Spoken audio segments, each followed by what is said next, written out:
Dr.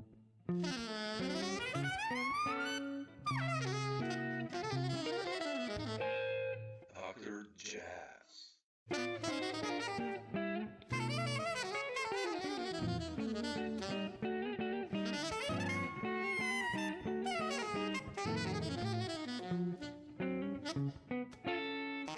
Like the last one, soundtrack, and you know, you've been so productive and so creative and so diverse in your projects, and this is like, again, another working band, another quintet that you have, and you know, it sounds like it's you know, like the previous one. I want to ask you also about that one with Gerald and JD, and but how did you gather these musicians? First, I want to ask you, you know, there are some people, you know, you've been playing for quite some time now, right? Yeah, so you want to know how I got the musicians together for the soundtrack band? Yeah, I mean, this band, like how did this band form? You know, a lot of them were carryovers from my last quintet, which I used to call the Make Noise Band. That band was Victor Gould and Vicente Archer and Jonathan Barber, and Jacqueline Acevedo on percussion. So I had that for a while, and then when I disbanded that, I was going to carry Victor over and also Vicente. I met Allan back when he was relatively unknown, you know, because now he's everywhere. He's playing a lot. Back then, I hadn't heard from him, and he's from New York, so it was weird. But I met him when I was collaborating with Ben Allison's band. Oh yeah, well, I thought so. And we did a record, we did a couple tours, and so I got a chance to hear him then. And so I called him to start something for Jonathan Barber. And I liked what I was hearing, but I liked more so the fact that he could grow. Yeah. And he has. With Chien Lou on vibraphone, I was teaching at Banff in Canada, and I'd heard her there, and she was just amazing to hear. She's this tiny little Asian girl, but she's this ball of fire. Yeah. And I liked her, and I also, it was the same thing with Allan. It was like I liked what I heard, and I liked the fact that she could grow. See, that's the thing, is that I'm always looking for the potential for the particular player to grow beyond themselves. Yeah, kind of like Miles, you know, Tony Williams. How old was Tony? Like 16 or 17 when he joined, something like that, right? Exactly. Yeah. That's so cool. Yeah, I knew the rest of the players. I just didn't know Chien Lu. Like she was an enigma for me. I was like, yeah, when I first the record. But she, you know, her playing it's amazing. It's like really so creative and beautiful. So, and is this like, how long have you had this group now? I mean, so we came together in 2018. Already? Oh wow. Okay. Yeah, because the first thing that I had was I was working on this music that I got a commission for, where I was going to write a suite dedicated to the works of Auguste Rodin. Mm-hmm. And so I wrote that, and I had her in mind for this. I always like the sound of vibraphone and trumpet, so I had her in mind. And so we came together then, the whole band, and we recorded the CD in 2018. And then started touring after that. So I mean, it's been since then. Yeah. I mean, you had COVID. Yeah. So I mean, 1 year is like subtracting a year, you know. Yeah. But or two. So it seems like it flew by, because it really did, because there was inactivity for that as long as the pandemic. Yeah, it's bizarre. Like, yeah, these 2 years were like, but having a working band, you know, you've had this experience. It's so hard to keep the guys together, but somehow you managed to do it, even in the previous one, which for me, it's almost amazing that that quintet lasted for such a long time, you know, considering who was in the band. It's incredible. But, yeah, I mean, that was, sometimes timing has a lot to do with it. You know, I believe that I was the first person to convene all of those people together. And then shortly after, Danny joined Tom Harrell's group. yeah, And then, you know, they became busy. So it was always like, okay, I'm trying to, you know, navigate how to book things out of the way of Tom's booking. But, you know, for the most part, yeah, we definitely stayed together for a while, and it was very fruitful. I learned a lot, you know, because this was the first time that I had a band where everybody was older than me, you know. oh shit, yeah, exactly. So there was a lot of experience.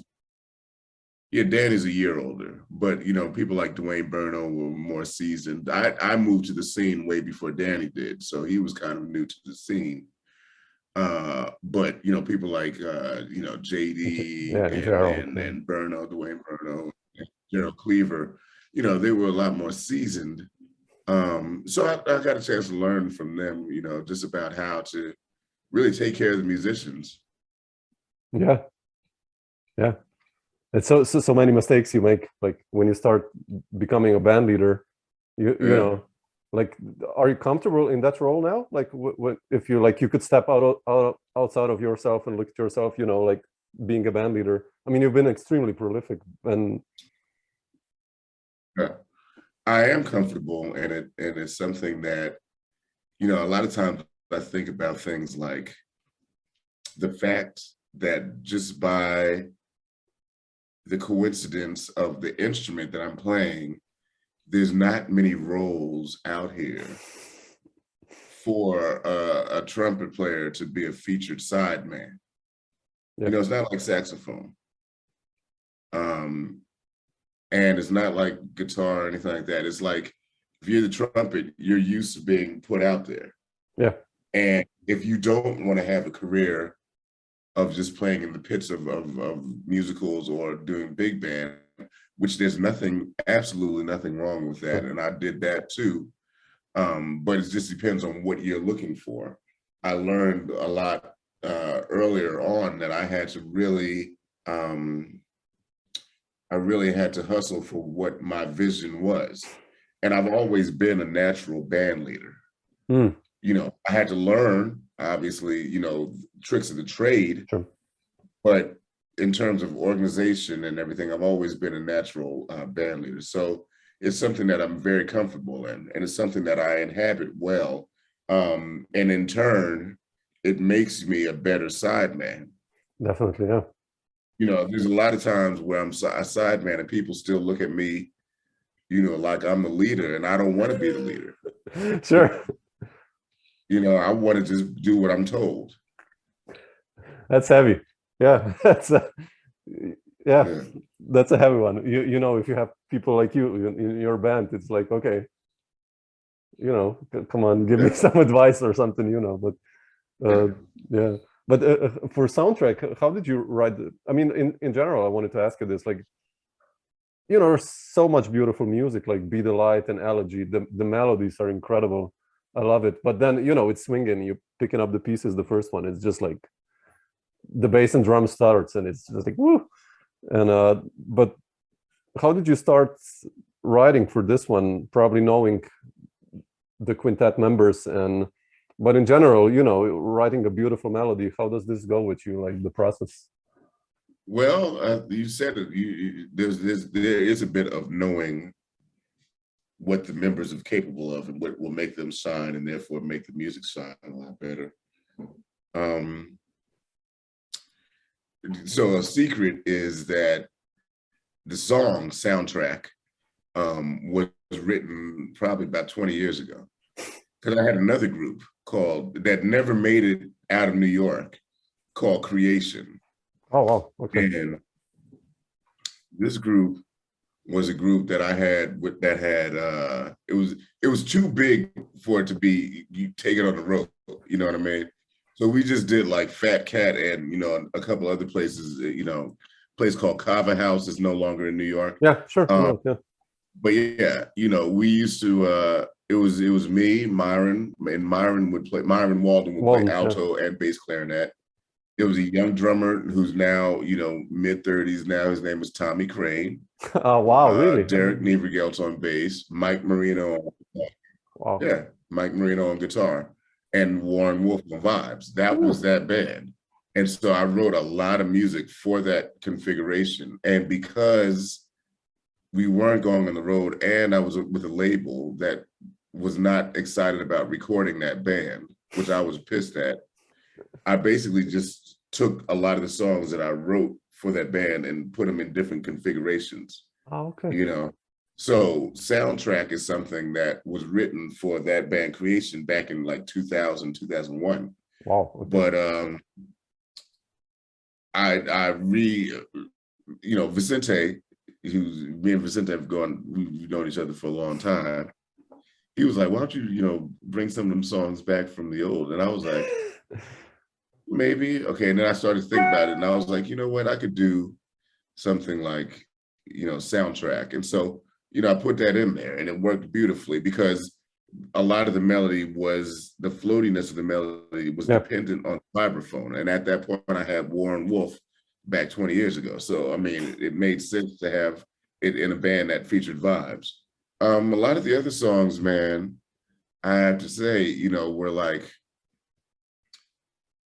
Victor wrote the changes for picking up the pieces. The first the first one, yeah. Because I was like, what I had written, I had all these different changes and a little melody written, and it did. Sometimes you write things and you try it and it just falls flat. It just doesn't work. So what I had was just like, no. But then I also had a second part, which is the groove part. Yeah. And I had that in. So the question was, how are we going to get from here to there? And so in the studio, I was just like, we were going to try different things. I was going to be like, well, Vicente, why don't you just walk free? And, and then we'll just play free and, and then I'll cut it off. And then we tried that, and it was like, and then I said, Victor, why don't you write some changes? And so Victor just jotted some changes down. It was like an 8-bar form. Okay. And then we just went from there. And then what else? A lot of the other songs were just kind of like, there's a difference to me between composition and vehicles for improvisation. So, something like, part 1, light, and, part 2, darkness, those are pretty much vehicles for improvisation. Know what you mean. Yeah. The other song, Shifting Images, was also from creation, so that was also another song that was 20 years old. But all the other songs were, something that I came up with that I'd been working on. Like you mentioned, Elegy. Yeah, that's so beautiful. That was probably one of the first songs that I wrote. Really? Oh, wow. Way before we recorded it, was that one. And then I wish I wrote I Love Music. That's such a beautiful song. I heard Ahmad Jamal playing it, and I was like, man, I really want to record this song. And there are not very many recordings of it. Mm-hmm. So it was easy for me to go ahead and dive into it. But yeah, I mean, a lot of it was prepared, before the date. Yeah. I mean, when you said that Victor wrote the changes, like in this sense, you're quite a democratic leader of a group, or how do you do you leave a lot of space to the musicians, or do you have specific directions when you go into a recording core? Yeah, I mean, I'm very democratic up to a point. It's like everybody gets a vote, but I get two. Yeah, okay. I mean, I prefer to lead like that.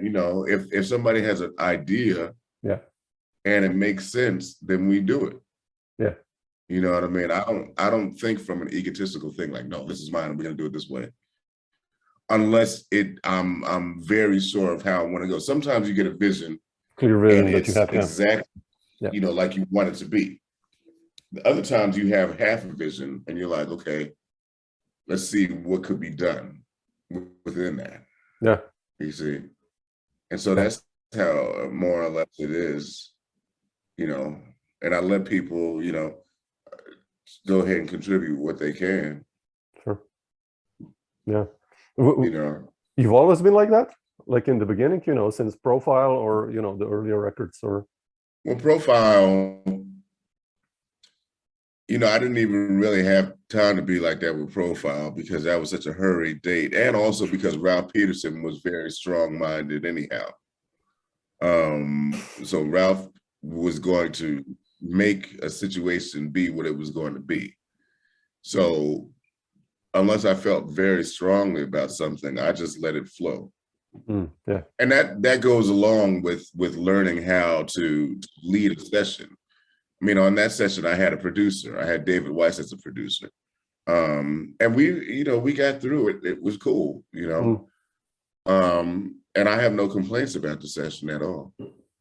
But, you learn more tactics about how you want to run a session and how you want things to be, the more you record as a leader.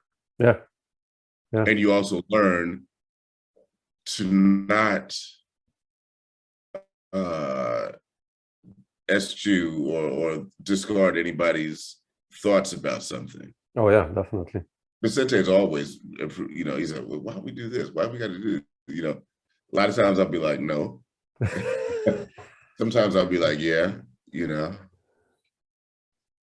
whatever contributes to the music, right? I mean, that's the ultimate goal in the end, to make it sound cool. I mean, I guess that's the idea always when we make that. So yeah. But who were the people? I'm asking you all these questions about band leading, but like, I don't know, like early 90s or late 80s, I guess. Early 90s probably, the band leaders or the musicians you looked up to, or that got you excited for jazz, like trumpet playing. I mean, you remember those moments or records? I was very much into Roy Hargrove. Oh yeah, shit, yeah. And Terrence Blanchard. And so that's when I, really got hip. I used to call Roy. Oh, really? Friends, So at that period of time, I called Roy and be like, well, as a band leader, how do you rehearse your band and this and that? Oh man, that's so cool. Yeah. And same thing with Terrence too, but more so Roy. Yeah. Roy was amazing. I mean, yeah, Terrence, of course. I mean, already the stuff he did in the 80s with Donald Harris and those groups, that's so killing. Yeah, I love that stuff. But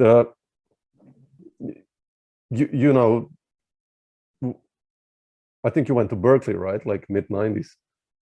Yeah.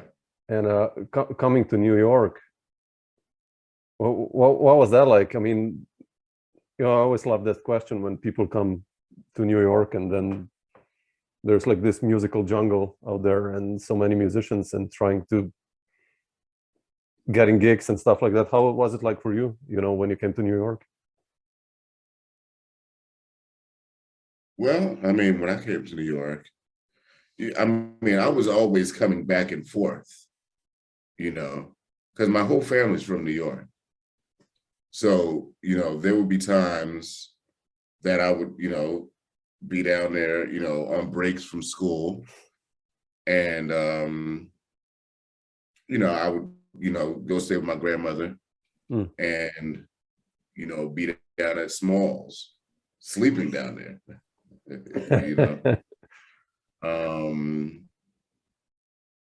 Yeah. I mean, New York, if you're smart enough, to be at least a little bit scared about being in New York, because there is a lot that it's very intimidating. And it was for me because, automatically you start thinking about how am I going to live here? What opportunities are there waiting? How am I going to get plugged in? So I think one of the best, it wasn't particularly hard for me. How come? I have to say that it wasn't like, I was struggling and nobody, because I do believe in the timing of things. And what I mean by that is that when I moved to New York, there was a space open for who's going to be the next trumpet player. And, prior to that, there was Nicholas, right? And obviously Roy, Marcus Printup, Ryan Kaiser. So you had all those cats that had preceded me. And when I got to New York, quite honestly, there were people that could play, but I think more so I was more poised to take over whatever mantle. And so therefore, I made a lot of friends and really hung out with the right people like Derek Gardner and Eddie Henderson and Philip Harper. Yeah. And these people looked out for me and they hooked me up with other opportunities. And in those, one of my first gigs was playing, my first professional jazz gig really was playing with the Mingus Band. Oh, wow. So Mingus Band, and Mingus Band, you would have everybody that So I would meet Vincent Herring, and Vincent Herring was the reason why I was able to meet Lou Hayes and play with him. I'd meet John Hicks, I'd meet, so many people. Yeah. And Ronnie Cuber and a lot of cats. Earl Gardner, he'd hook me up with the Village Vanguard Orchestra. So, once they saw that I was serious and was really about, the music, it really was not a stressful period for me. Interesting. Yeah. It started to come in a way that you would think that it would come. And then, like timing is everything, right? Then a couple of years later, you have Sean Jones. Yeah. You have Christian Scott. Yeah. You got Ambrose Akin Missouri. Everything fits into a timing slot, Yeah, interesting if you look at it like that. Yeah, but it's true. Yeah. Yeah. So I mean, the development in New York and just being on the scene was not particularly tricky.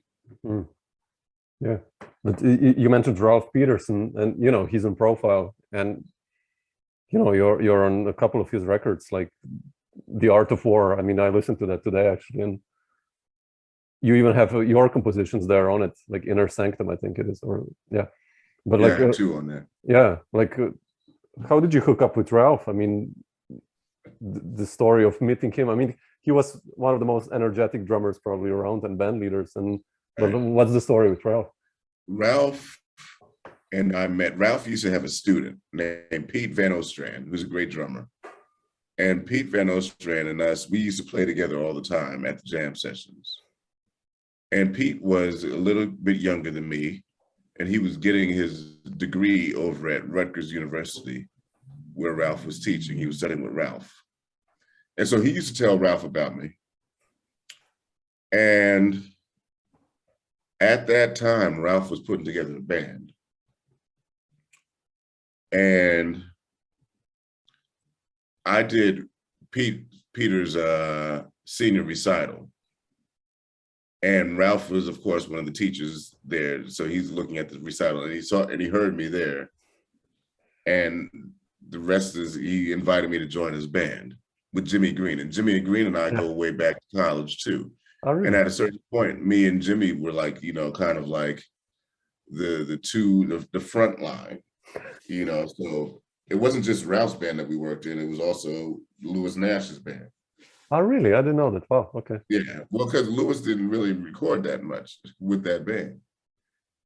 I mean, there's a couple records out now, but I mean, Louis was, he didn't have that many records out with that band. So, I mean, Ralph was more prolific and we worked a little bit more. But yeah, that's how that came about. Ralph always positioned himself, saw himself as like the new Art Blakey. Yeah. You know, that's really ultimately what he was going for. And it worked because out of everyone that I played with, he kind of absorbed that mentality due to the fact that he was around art a lot. Yeah.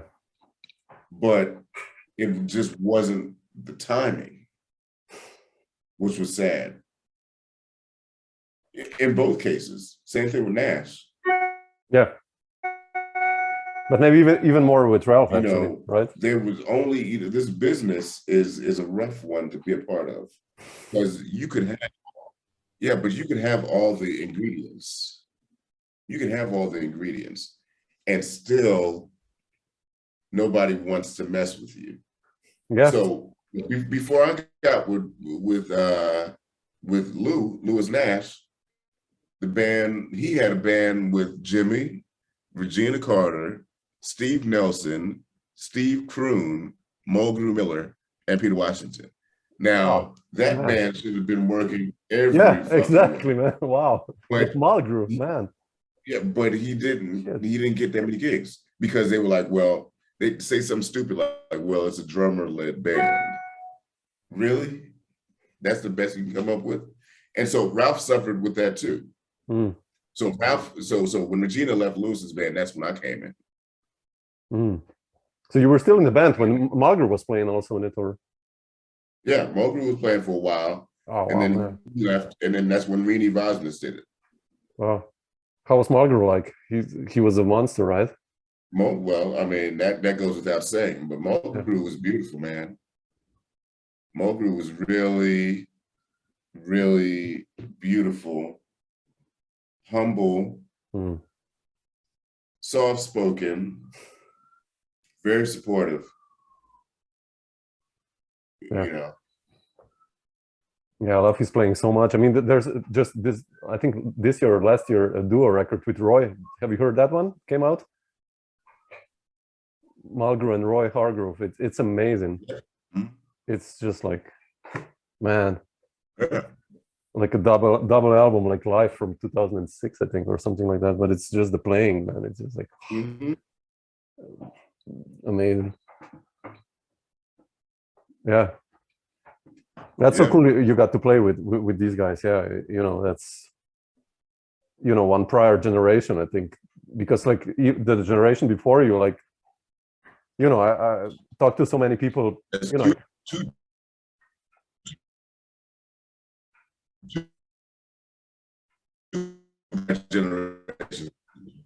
yeah, exactly.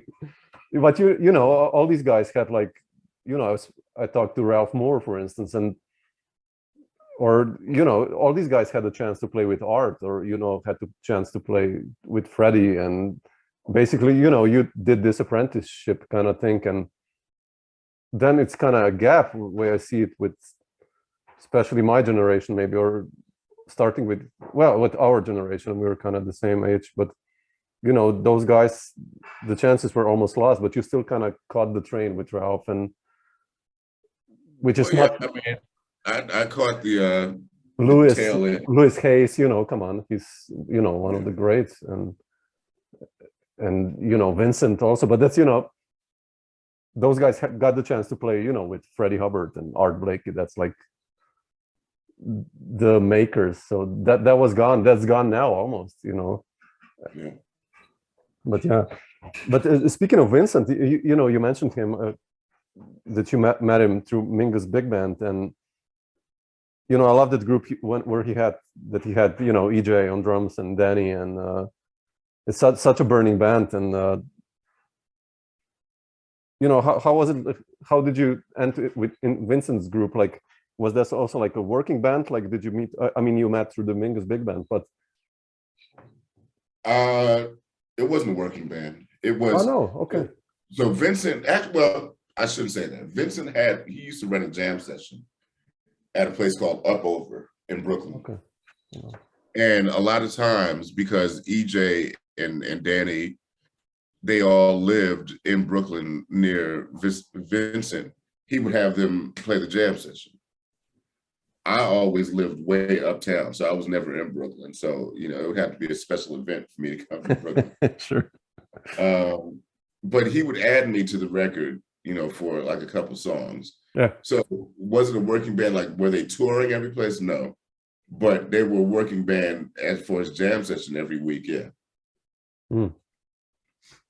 Yeah. But did you with Ralph or Vincent? What was the first time you went to Europe? Like touring wise? When was that the first time? Professionally, Yeah, like professionally, it was with a band called the Scatolites. oh, that was like what? Yeah, wow, really? That was in 1999. Oh no, Oh. 98. No, 99. Interesting. Like what about jazz wise? Like Jazz wise, it was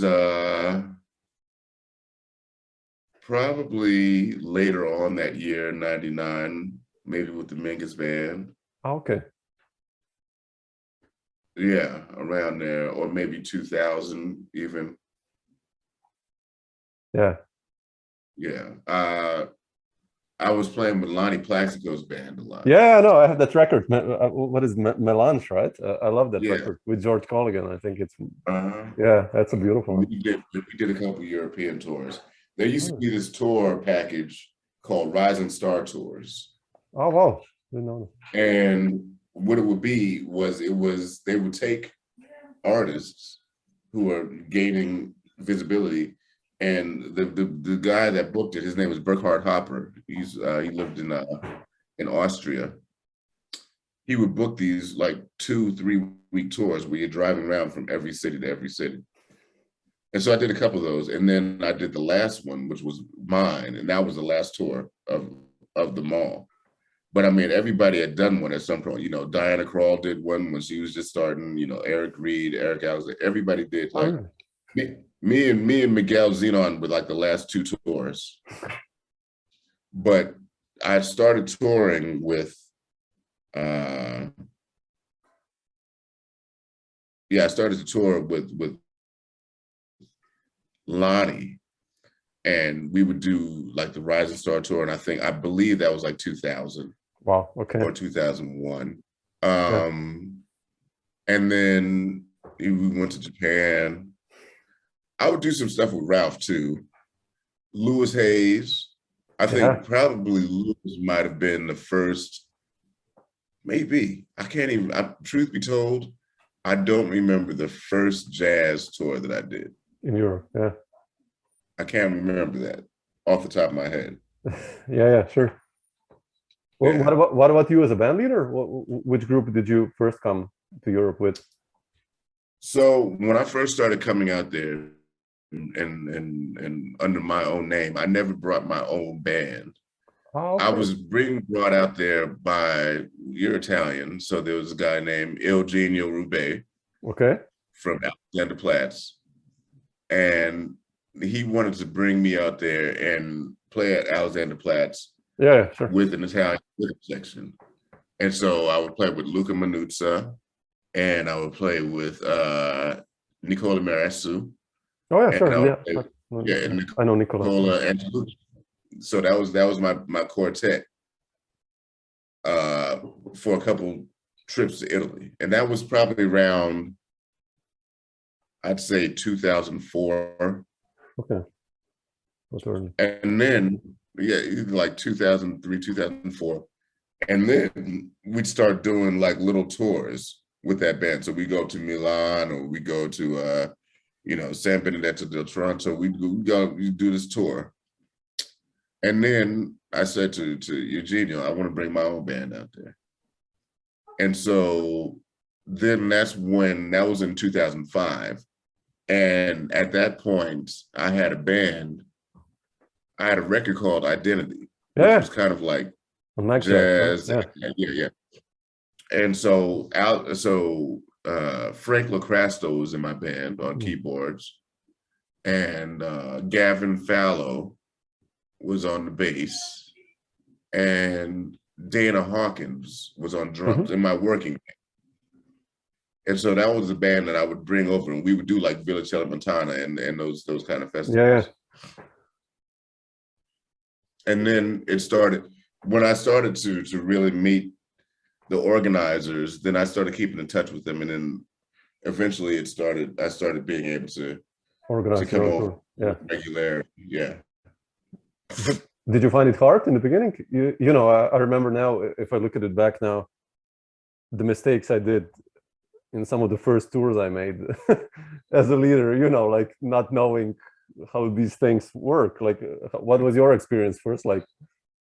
Well, because it was a type of a thing where I had somebody booking it for me. That's different. All I was really, and they took care of everything. All I was really interested in was like the bottom line. It was like, how much am I getting paid? And so you go ahead and take care of all the travel. Okay. You take care of all the hotels. All I want to know is how much am I getting paid? And then when I started bringing my own bands, it wasn't that hard, truth be told, because I mean, it's really a numbers game. Yeah. What's different now is that you don't have venues, and this a lot of people are disillusioned because they still think that venues fly you out from New York to Europe to make a tour, and that doesn't happen anymore. Sure. There used to be a couple that did that, but they don't even do that anymore. So you have to really accumulate all these different figures and put it into a big budget, and then plug in, you know, how much this is going to take to get you from here to here to here to here. And I was good at that. I was always good at that. So that wasn't hard. Then I started driving. Oh yeah, I do that too, man. Yeah, I love that. But I don't know how to drive stick shift. So I had to learn how to do that. And there were a couple mishaps where I damaged the car too. Other than that, you know, there wasn't really much. I mean, sometimes you could overcalculate, especially when you're surprised with the fees. But when you put together a budget, you always build a cushion for unforeseen expenses. So. Yeah, that's smart. Yeah, I love that. You know, that you stay on a positive zero. That some people usually say, like, but you always try to earn something. That if you're here for 2 weeks, otherwise it doesn't make sense, right? Right. Yeah. But you know, I wanted to ask you about. I mentioned already before the quintet with, you know, JD and Gerald and Dwayne and all those guys. I think that was like one of the most burning quintets of like mid 2000s. I think, you know, you've done a couple of records and the music is terrific, the band is burning. But how did you get, like, especially, you know, your story with JD and especially Gerald? I'm interested in, you know, I got a chance to play with Gerald and he's a little bit older than you, but I know you played in his band, you know, the Detroit project, but like, how did you meet Gerald and JD? Like, Gerald reached out to me. Oh, Gerald really? wanted me to play out in his band. He had a band called the Violet Hour. Yeah. Gerald Exactly. Yeah. Yeah, Gerald had a couple different bands, and he reached out to me to do this band called Violet Hour. I didn't know you were in that one. Okay, I know the Detroit one, but yeah, okay. Well, I think the band, the record was called Detroit, but the band was called Violet Hour. Okay. And I had heard his name. I'd never seen him. I never heard him, but I'd heard his name. So when he sent me an email, can you do this? I was like, yeah, okay, yeah. Because he said JD's in the band. Yeah. Everybody else I didn't really know, like Chris Lightcap and Andrew Bishop and Ben Walter, I didn't really know, but those were his friends. But he said JD, and I was like, all right, cool. Now JD, I'd known JD ever since he was with Betty Carter. Oh yeah, exactly. Okay. And so I met JD back in the 90s. So I knew him a long time. Now, the thing about it, the reason why that quintet, when I decided to put together my quintet, the moment of clarity that I had came when we were doing that record, Detroit. And there was a song, I can't remember the title of it. It might have been Carla's Day. Yeah. But after we did my solo and everybody's solo, then there's a part at the end of the song where it's just JD and Gerald, and they're going, and JD's playing over these great chords, and me and Andrew are playing these background lines while they're playing. And to hear them together, JD and Gerald, yeah, it gave me goosebumps. And I said, I have to have them both in the band. So that's what it was. Mm. And Burno, you know, Burno's always been around the scene. Yeah, sure. And we had been playing together a whole lot. And, you know, he was dependable, and he was really about the music. So it was easy for me to ask him. And Danny Grissett, he had just moved to town, you know, a few years earlier. And I was like, you know what? Yeah, let me call him, because he's an accomplished player, and I think he'd fit in really well. Yeah. And he was a responsible type of thinker, you know. Yeah.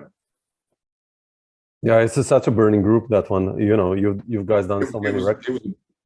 It was a band that I must say was and is very special to me. Hmm. And one of the profound disappointments that I have in life is that that band didn't get the attention that it deserved. Yep. Very profound disappointment, because we were working. We were in Europe, and we played, you know, places in Italy, and we were working. But man, they weren't, the US wasn't really receptive in the way that I would hope that they would have been towards this particular unit. Why do you think was that? What was the reason in your eyes? Well, you know, it's the same thing where you think about how come Ralph's band wasn't working? Yeah, what you said. Yeah. How come Louis Nash's band wasn't working? I mean, you have all the ingredients, but you know, the scene has always been very funny that way. You know what I mean? You know, you might get let in the door, but you're not gonna get all the way in the door. Yeah. You know, and that's what sucks about it, because I'm highly visible. There's 2 magazine covers, Downbeat, you know, I'm winning awards and all this, but the allowances that I had did not match what was happening for me from a notoriety standpoint. So there were forces and powers that would be that wouldn't necessarily allow you to you know, go in and do your thing with the band. And so that's what happened, in my estimation. But it was a disappointment, because, you know, I really wanted that band to be kind of like a benchmark. So that's something that, you know, I take with me. Interesting, because you know, when I think you left quite a strong mark. Maybe that's my, you know, outside view on the picture. Like I said, you know, it's one of the most burning quintets that was working at that time, and I think people will see it also like that, like a couple of years from now, you know, when they look at the scene. You know, if you're like a geek and music fan like me, maybe I don't know. Time will tell. Yeah. Yeah, but yeah, you find it now easier with your recent quintet, like if you compare, like I mean, it's hard to. No, right. Not particularly, but I'm a little bit wiser about what channels to go through. Yeah.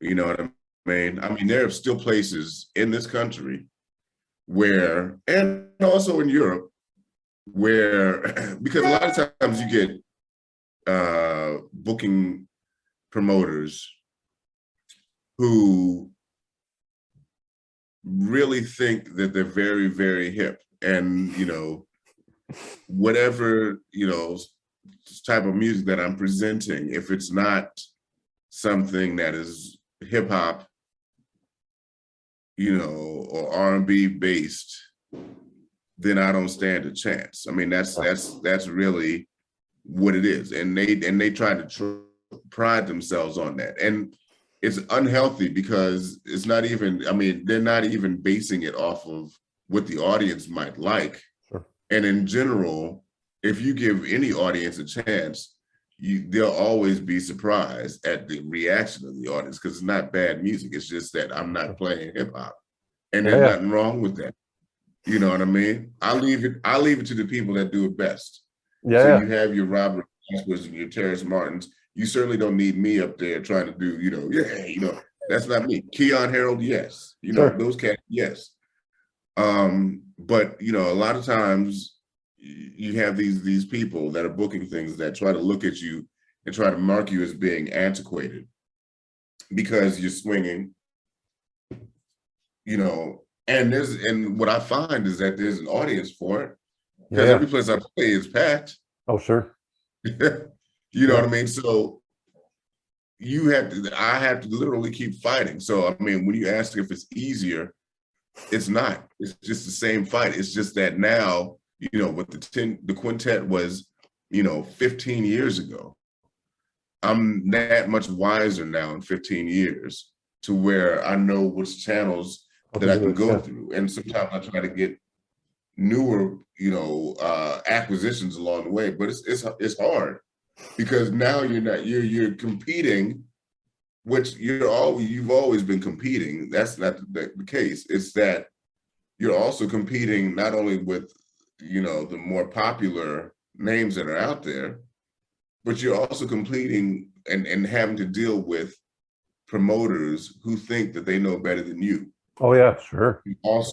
And also would rather tell you that your music isn't shit. They're not gonna say it, but they act that way. Yeah.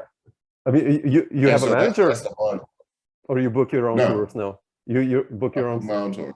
Yeah, it's like me. I'm the same. Yeah. Then you send like 300 emails, and you got like 2 answers. And I mean, that's the beautiful, you know, all the time. Yeah. And it's unfortunate because there's not enough respect where they even know how to answer emails. Exactly. Yeah. Even if it's a no. I always respect somebody that could say no. No, exactly. Yeah. You know, you don't have to like it. You're not gonna like it. But you have to respect that they at least had the decency to get back to you to tell you no. I agree. Yeah. It's so heavy. That's their whole job. Yeah. That's their whole job. They sit over here, well, I get 200 emails a day, 500 emails. Well, that's your job. Yeah, exactly. You see? Yeah, you feel like shit then. You know, you send an email. If they say no, I'm like happy. Yeah, cool. You're booked. You know, you're not doing May 2023, whatever. You know, but just like, you know, give me an answer. Otherwise, I feel like the last piece of crap there is. You know, like. Yeah. And I hate that. It's like, but yeah, it's heavy. It's funny, you know, when I talk to some older generations, like guys who played in the 70s or in the 60s, or maybe that's like always a generation always talks about their time differently, but they say it was so much easier because there were gigs everywhere. Now I'm like,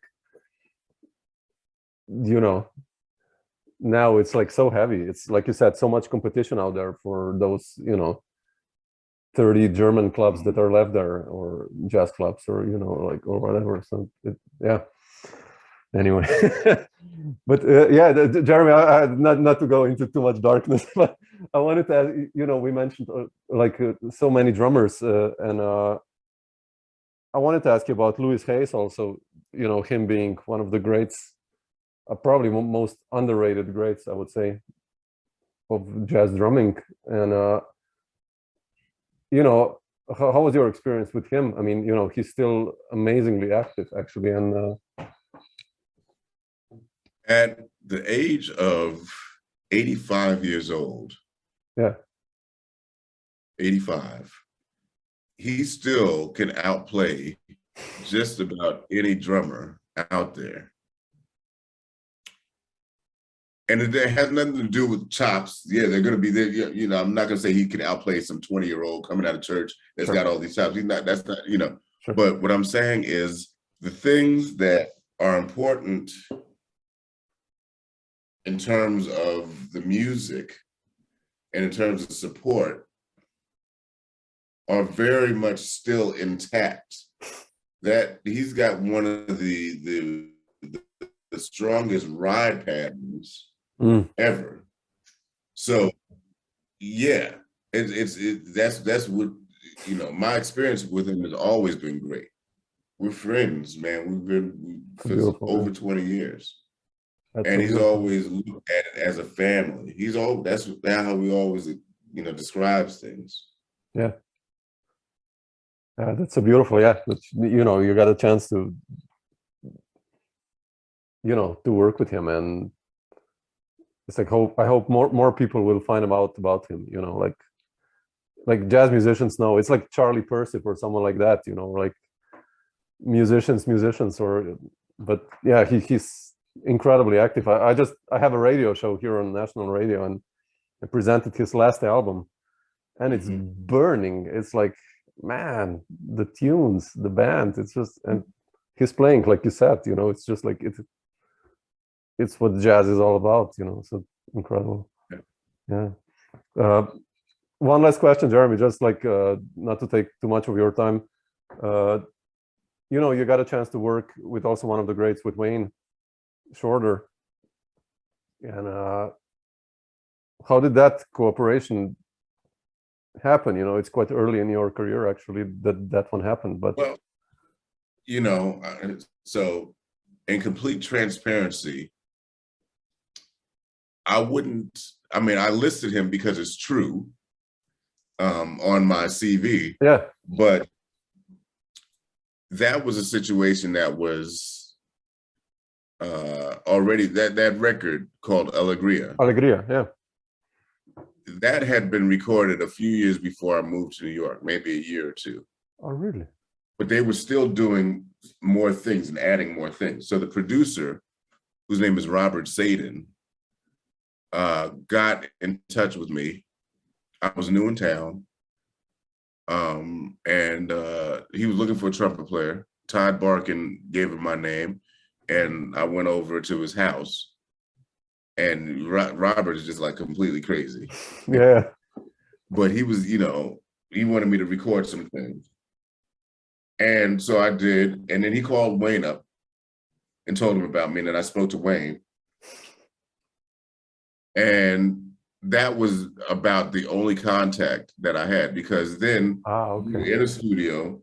It was me, Steve Davis, and Chris Potter. And we went to a studio and just did some I had to do the head to Angola, yeah, with Wayne. So what that entailed was Wayne plays very sharp on the you know, soprano. So I had to match the sound and play with him. But I mean, that was pretty much it. So I mean, we were dialed into that, but it was never a situation where it was live in the studio. Shit. Okay. That's a shame. Okay. Interestingly enough, I interviewed Wayne a few weeks ago. So I mean, I had a great time doing the interview with Wayne. But otherwise, yeah, that was the limit to you know, our being together, and we in fact were not together. Where's the interview gonna be? I mean, what was it? It's gonna be in the next book that I put out. Wow. Okay. Is it jazz interviews? I mean, interviews with musicians, or? Yeah. Oh, yeah. Who have you got? I mean, who did you talk to? So there's a book that I put out called Griot. Yeah. Volume 1. I saw that. Yeah. And there's Volume 2. And so I interviewed in Volume 1. I have people like Larry Willis and Paul West and Warren Smith and Louis Nash and Peter Washington and JD and Ambrose and Terlin Carrington and Dr. Eddie Henderson, and Greg Hutchinson, Wint Marcellus. That's all volume 1. Volume 2 is Lewis Hayes, Harold Mayburn, Ralph Peterson, Kenny Barron, Christian Scott, Brandy Younger, Keisha Benjamin, a couple more people that, escaping me right now. Sure. Yeah, Greg Osby. So now the next volume is going to come out next year now, and that'll have Wayne's interview will be in there. Oh man, beautiful. Yeah. How come you decided to do these interviews? What was the trigger? Well, it was something that was inspired by our Taylor's Notes and Tones. And I always felt like somebody should be doing the same thing in today's times. And I decided that I was going to do it. And I started back in 2018.